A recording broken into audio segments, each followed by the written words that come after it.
When I was young, I read the book Jonathan Livingston Seagull and really inspired me to search for perfection. And so when we do our development, we also want to try and do the best we can to make sure that a project is not just going to be profitable for us, it's got to be also sustainable and contributing to the society. So for LEED certification, that's something I think we take as an important principle for all our development. We cannot be just looking at what we do ourselves. In our mind, especially the projects that we do, it's always in the best location. And we think we owe ourselves the duty to do something that will be sustainable for future generations. So LEED certification is something that we take very seriously.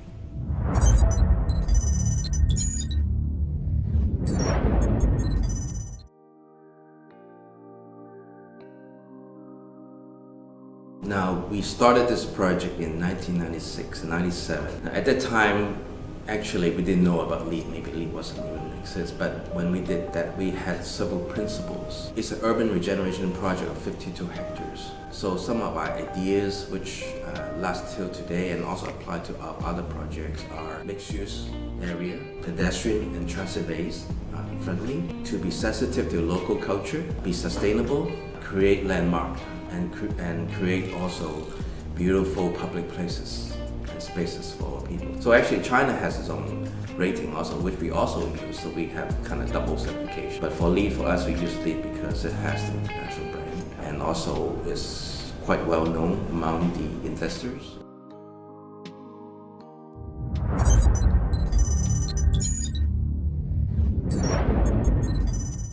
That is always a challenge because the old design is not very suitable for modern day, and so we have to try and balance the two. In this particular area, a lot of the houses are actually newly built with old materials, and so we introduce the modern design sustainability at the same time. Because a lot of the old houses, if you want to preserve them, you really need to regenerate so that they can be suitable for modern day use. And that's why for this particular area, we know we cannot use this for living or working, so we've created this to be like a sitting room, a meeting place for Shanghai. And what we have done is to try and make sure that all these buildings are cater to modern day use, but at the same time sustainable. It's not very easy because underground we have to do a lot of work in terms of drainage, and so that we can have proper use of the area. So it was not an easy task to rebuild this whole place, to keep it for modern day use. But we have persevered, and I think we've now created a new landmark to do a sustainable building. A lot of times people's first perception is that it's going to cost a lot more. Yes, it might cost a bit more, but the thing is, we believe long term it will be much more beneficial to both the developer and the people who will be using. So that is why we have always insisted that all our buildings got to be LEED certified, because you are the international standard.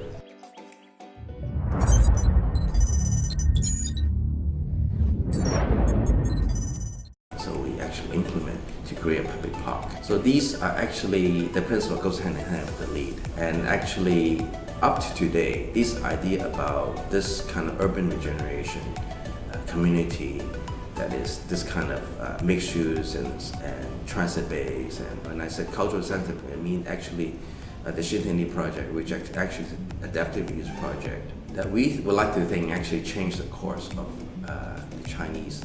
That China's a lot of ideas about urban regeneration. Checking about how we use energy and try to reduce them is actually company-wide and it's project-based. So our goals now is to reduce 1/3 of the energy, meaning carbon emission, starting from 2011. So we are a good part. Well, sustainability is something so vital for all of us now. In China, a lot of cities are still having environmental problems, but I'm very pleased to see that the government is taking the lead in insisting that all developments got to be sustainable. So I hope you will be promoting more this guiding principle of exactly what is sustainability and how it can be done effectively and efficiently. I think you will need to promote a lot more your principles. You haven't done enough, to be honest, but I think it's something so vital, and it's something that China will require, and I think China will embrace your principles. But you just need to, I think, go out and promote this and explain how this can be done.